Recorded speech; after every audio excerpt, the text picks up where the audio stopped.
Hello and welcome to In a Spiritual Sense, where we discuss all things spiritual, from growing your intuition, speaking with spirit guides, diving into past lives, the paranormal, and more. Join me, Stacey Piagno, where we work to bridge the gap between science and spirit. Hello and welcome back to another episode of In a Spiritual Sense. I'm your host, Stacey Piagno, and I'm excited to get into today's topic because for those of you who caught last week's episode on quantum healing and hypnosis, today is going to be a sequel as I share my experience of what it was like to go through my hypnosis session. Now, for those of you who might not have seen last week's episode, you got to go back and check it out because it's a good one. But we basically discussed how we have the power to access different time periods while being led through our subconscious. And the specific technique I've been through is something called quantum healing and hypnosis technique. And I would say a majority of the time, past lives will come up, which is why a lot of people call it a past life regression. However, you could also be shown a future life or the future of this life, or maybe something that's been suppressed from this life, or really anything that is going to support your healing and support you in unclogging your baggage. And I always want to make clear that what I share today is just my truth and my belief. And it was truly amazing how healed I felt after this experience. Now, of course, with that said, yes, it does me to announce my belief in reincarnation. And I know that this can be a controversial topic, as some people do believe this, some don't. But what I found really magical about this experience is no matter what you believe, no matter if these lives were real or not, our subconscious has a way of reaching us and allowing us to experience things for our benefit. Now, whether that be a daydream, a night dream, a waking experience we see with our eyes and feel with our hands, it's all the same energy at play. And categorizing the energy of each experience by its importance based off of what you deem to be real or unreal is only to take away from the gift of having been presented with it at all. So as I'm learning, any experience we have through any of our senses and beyond should be held with just as much importance as the next. And before we get into the bulk of my session, the story of how I met Sam, my regressionist, is something I really wanted to share. And for those of you who listened last week, I mentioned having a dream that ended up leading me to choose Sam as my regressionist. And it's one of those coincidence messages I always talk about. So it was probably about 5 years ago that I had this dream, around the time I was learning about past lives and this whole topic of quantum healing and hypnosis. And during this time, I remember going to bed every night, just praying, please let me have access to my past lives. And it was really coming from a place of curiosity, like, why do I like the things I like? Or why am I drawn to certain cultures and stuff like that? And so I prayed every night for a while. And then finally, I had this dream. And in the dream, I was sitting in a classroom with one of my guides, who I could not see, but I could feel. And she felt very feminine, very much like my guide Maria. And she was standing to the left of me as I was sitting in a desk. And I remember the classroom was filled with old desks, and there was an old chalkboard in front of me. And it was funny how everything was old, because to me, that symbolizes the past, which is what we were dealing with. And so right above the chalkboard, there was somewhere between 8 to 10 portraits of me. And what was interesting is I could not see any of their faces. It was as if I was just looking at little balls of energy, and they all had different feelings to them. I remember knowing some were male, some were female, and they felt like different races and cultures. Basically just a random variety of souls. And they each had a very blurry nose and eyes and a mouth. And then I woke up. And as I woke, something that happens very often is I will hear a word or phrase very distinctly. And it's as clear as if someone's talking to me.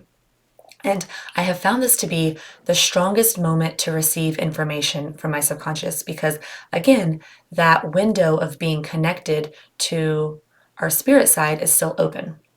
So, for example, if you ever wake up with a song in your head, or again with a word or phrase, pay attention to what that is because a lot of times it will be something that is very meaningful.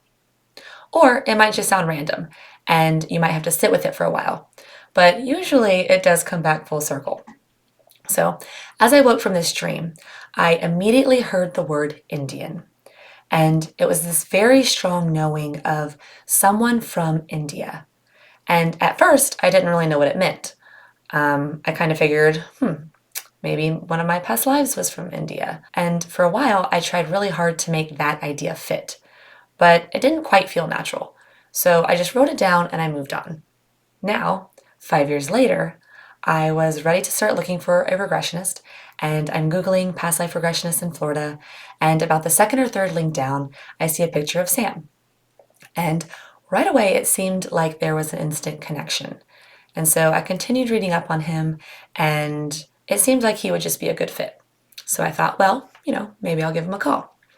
And it wasn't until after the first time I talked to him that the dream I had 5 years prior popped into my head. And the memory of hearing the word Indian as I woke now started to make more sense. So the next time I called him, we started talking about something, and I was like, Sam, where are you from? And he's like, I'm from India. And I said, ha, I knew it. And so I told him about my dream. And at that point, I went on to confirm the appointment, and I felt very confident in my choice moving forward with him. And so, as it usually works, from then on, I kept getting more coincidences, and he kept popping up in my dreams. And we would be doing things like cleaning together, which is obviously symbolic of cleaning my mind and my body. And so, all of this just solidified my choice to continue with him and go through with the process. Now, for the fun part. I actually was able to connect with a lot of lives. Ironically, about 8 or 9, just like in my dream, which is not surprising at this point. And I will say, everybody is going to have a different experience. Sam was very clear. Some people might only see 1 or 2 lives, some might just see geometric patterns and shapes. It's really up to your subconscious. With that said, however, I do think that because I do so much dream work, reaching this space was somewhat familiar to me. And I do think that played a part in me experiencing so many lives.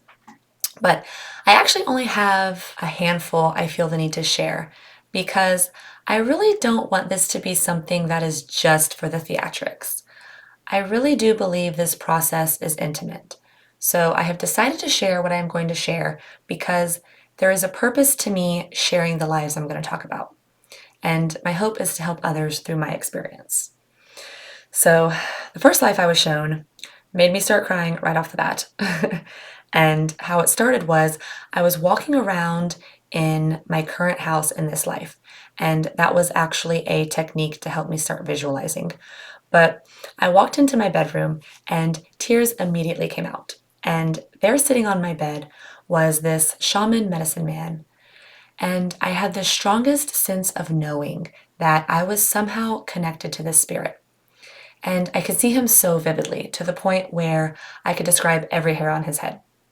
And so, anyways, it ended up being that this had been me back in another time.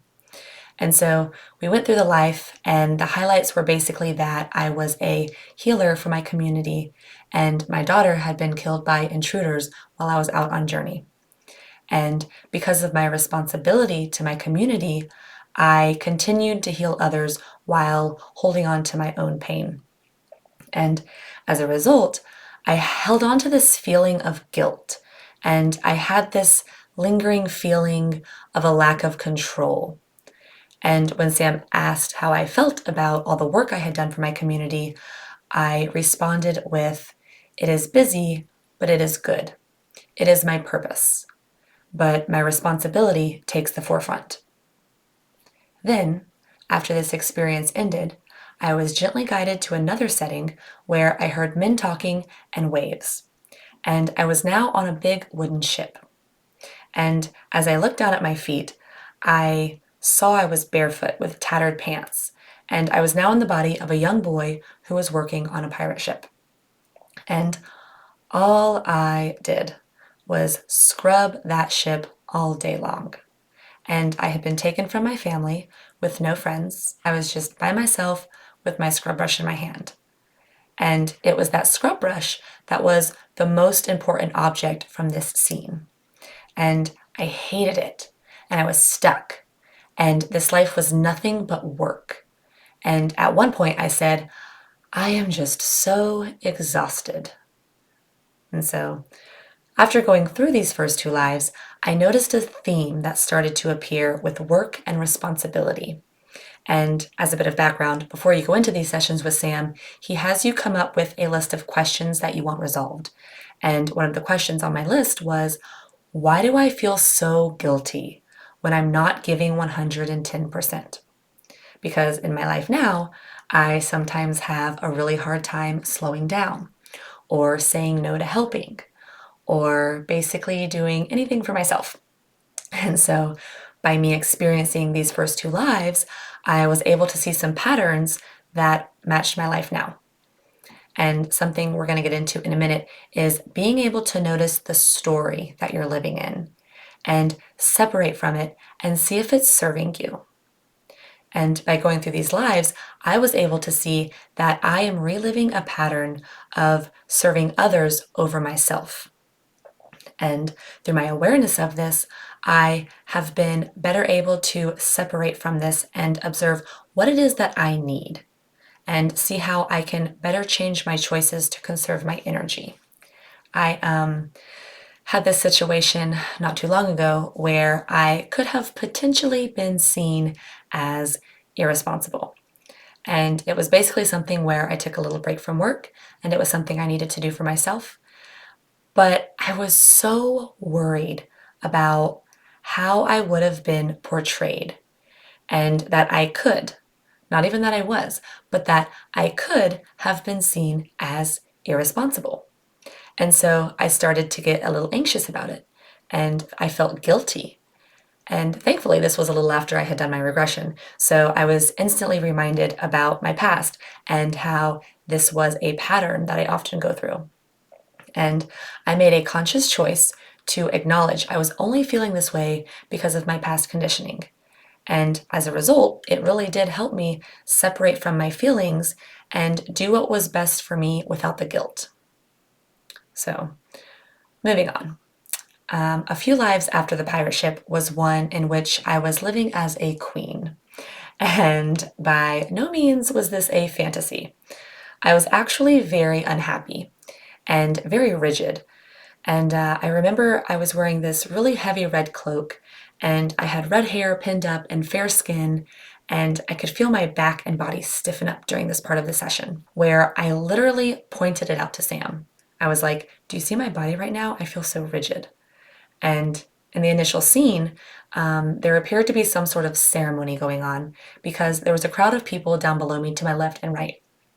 And I was standing on this red carpeted walkway, and I remember seeing a tall suede chair in front of me. And then I saw this king walk right past me, and he had a big gold staff and a red cloak similar to mine, and he went and sat in the chair. And then all of a sudden, a second chair appeared, and it was for me to go sit. However, I did not want to go sit. My words were literally, I feel stuck. And Sam was like, well, why do you feel stuck? And I said, because I do not like him. And I feel like he's putting on a show and I'm playing a part. And I went on to describe the king as being very pompous and probably irresponsible, which annoyed me because clearly the theme of my lives is responsibility. But it continued to the point where I had actually tried to escape one night. And so the message I got from this one was, one, I am trying to escape this responsibility that I feel burdened with. And two, I am not only trapped in this responsibility, but I am trapped in a society that is not allowing me to be my truest self. And it's that observation that I so commonly see in today's world. To be honest, it's a pretty common issue everywhere. And I think as a collective, yes, we are becoming a little more woke to allowing our truest selves to come out. But so many of us are still stuck living a life that society tells us we have to live. And that's the normal.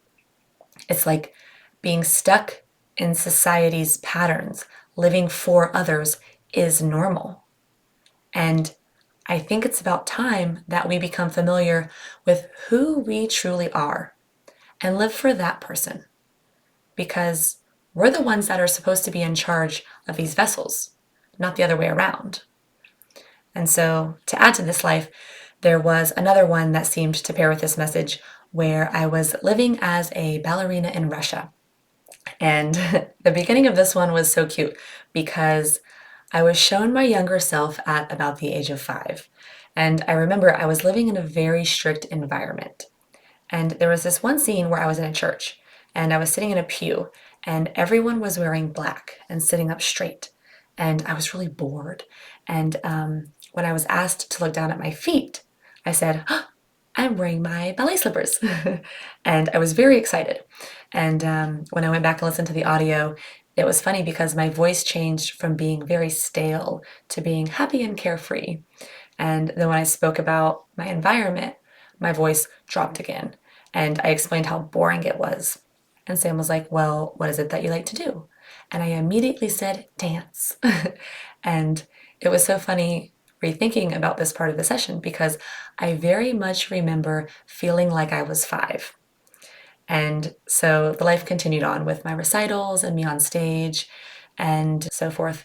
But similar to the life before, I was stuck in such a firm society. And luckily in this life, I did have an avenue where I was able to be me, but everything else just seemed so cold and harsh. And looking back on my life now, it seems I have put a lot of emphasis on following my heart and doing what I see fits best for me. I briefly mentioned on another episode that I grew up playing baseball, a man's sport. And I grew up as the only girl on my Little League team, the only girl on my high school team, and eventually I even went on to playing some professional men's baseball. But during college, I had a really hard transition to make as I went to play women's softball, which was great. It was just different. And I can equate it to a tennis player being forced to play ping pong or table tennis. Yes, you can be successful at both, and they're both wonderful sports, but baseball was my sport. And the only reason society told me I could not play was because of my gender and because of societal patterns. And, I'll say I am really proud of myself for breaking through this barrier, not only for others, but for myself, because it appears in the past I was either lacking the opportunity to break through or I just wasn't able to bring it into fruition. And I'm not the first to go through this either. Specifically speaking on baseball, believe it or not, there are a lot of badass female baseball players out there. Excuse my language. And I have been lucky enough to play alongside them and even go on to win a gold medal for our country. So, tangent. You guys have to go Google Team USA Women's Baseball. Yes, it is a thing. So I'm veering off. But, that was important to say because my point is that everyone told me I couldn't do it or I shouldn't do it. And everybody always had a long list of why I couldn't or shouldn't do what was true to me. And it seems society tried really hard to pave my path for me. And luckily, I have very supportive parents. So thank you, Mom and Dad. And I'm also very headstrong. But I went through a lot of adversity growing up. And I had to make conscious choices early on in my life about if I wanted to let others choose my way for me. Even with this podcast, I was a little worried everyone is going to think this stuff is crazy. And so I just shouldn't do it. But thankfully, I'm getting to a point where I don't care because this is me and this is what I need for my life. to find my voice and find what makes me, me. So my advice is to stop caring what other people think of you and do what feels right for you.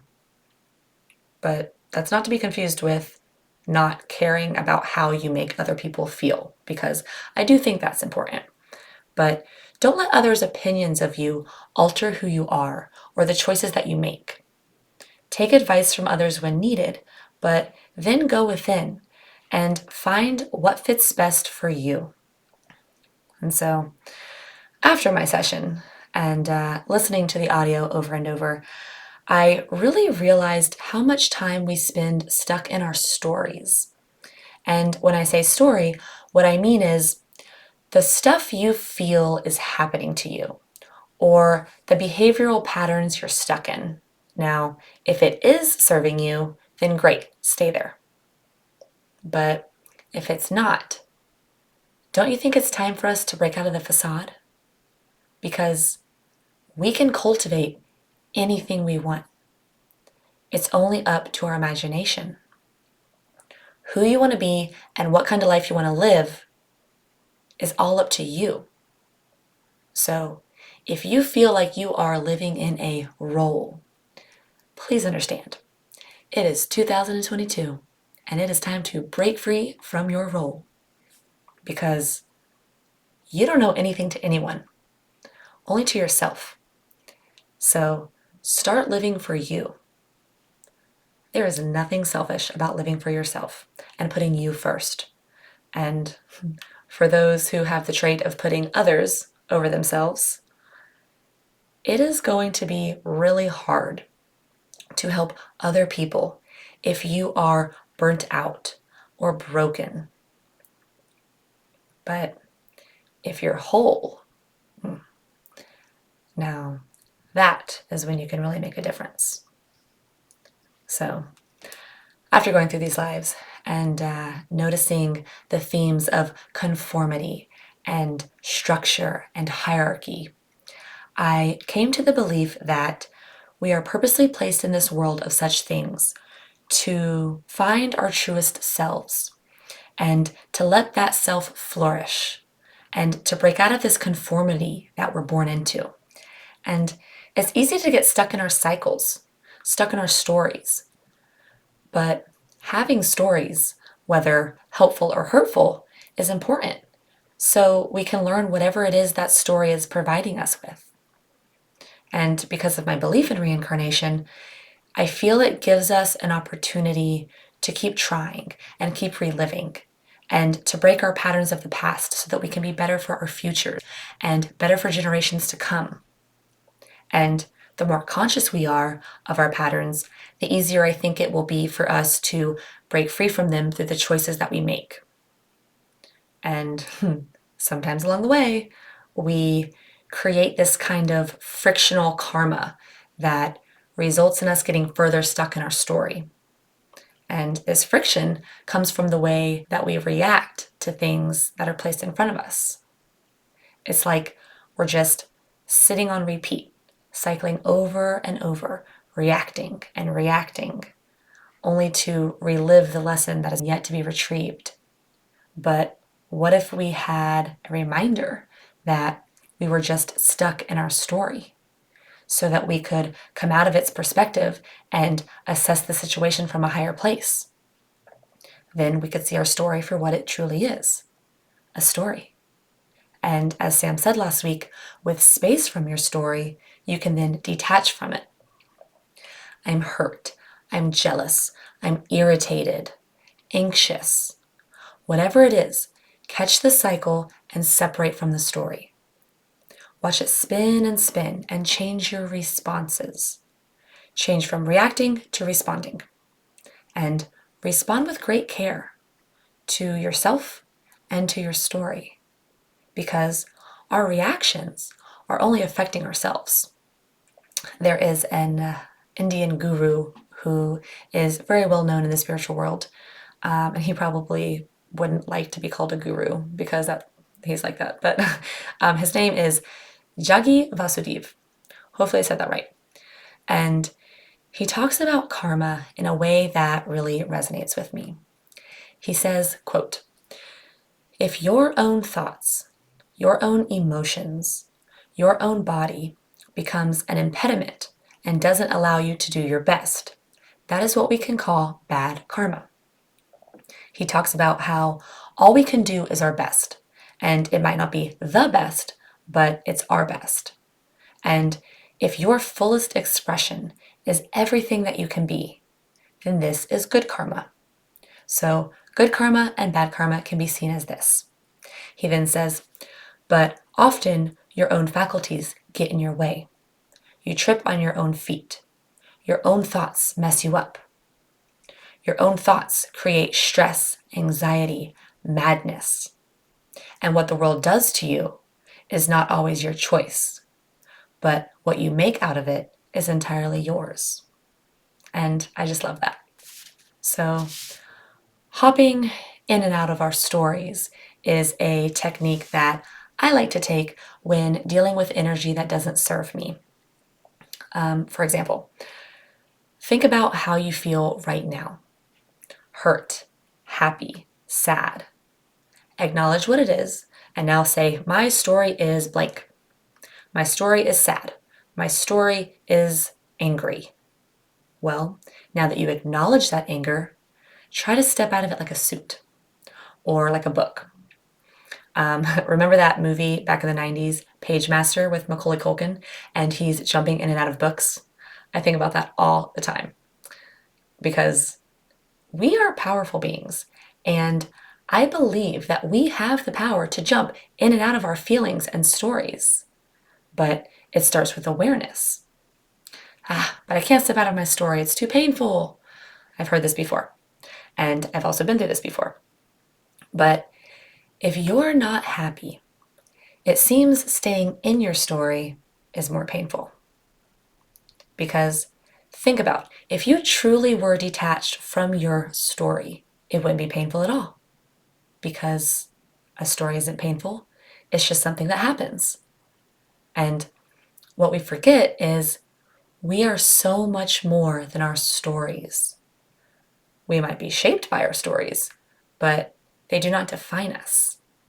So work on this mental switch, because just think, if you could become in charge of your thoughts and your feelings at all times, that would mean you're taking your power back.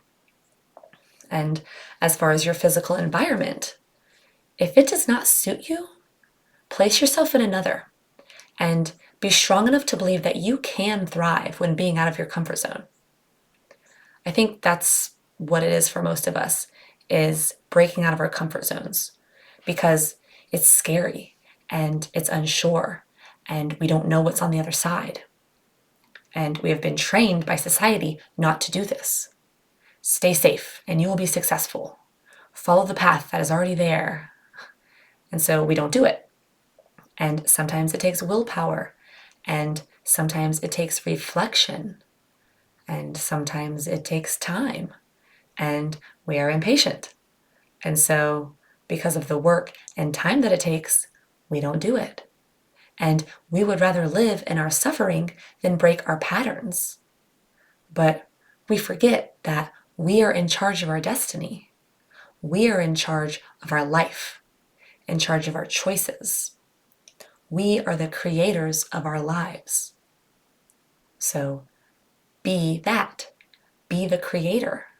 Because if you can imagine something, you can surely achieve it. So if you're struggling, create space, then change your environment and your choices. Change your responses. I recently wrote something about stagnancy that I want to share for those who may feel stuck in their surroundings or in their patterns. So I write, "To elevate yourself, you must elevate your surroundings. Be intentional with what you surround yourself with, whether it is people, thoughts, or content. What is around you will be reflected within, and what is within will be without. To become unstuck is to get up and change. The power is within your choices, not that of the exterior. often excuses form when we are scared to take control of our power, because we knew if we were in control, we would be at fault if we fail. But the thought of failing will only produce failing itself. This is the weight our thoughts hold. Failing is inevitable, but failing itself is growth. So to fail is to grow. And just like that, your perspective has changed the outcome. Take control of your life and grow. To grow will lead you out of stagnancy, for it is this stagnancy that makes you feel stuck. And it is understandable, as we live in a fluid world, and there is no room for stagnancy. So, catch a ride with the world's fluidity and start enjoying the growth ahead. And again, as Jaggi Vasudev says, you have no choice about what the world does to you, but what you make out of it is entirely yours. Now, as usual, I hope you enjoyed this episode. If you did, please use it to inspire those around you, and I will see you next week on In a Spiritual Sense. For those looking to connect further, please feel free to send emails to info@inaspiritualsense.com or hit me up on Instagram at spiagno, that is SPIAGNO, where you can find weekly inspiration and updates. I look forward to connecting with you.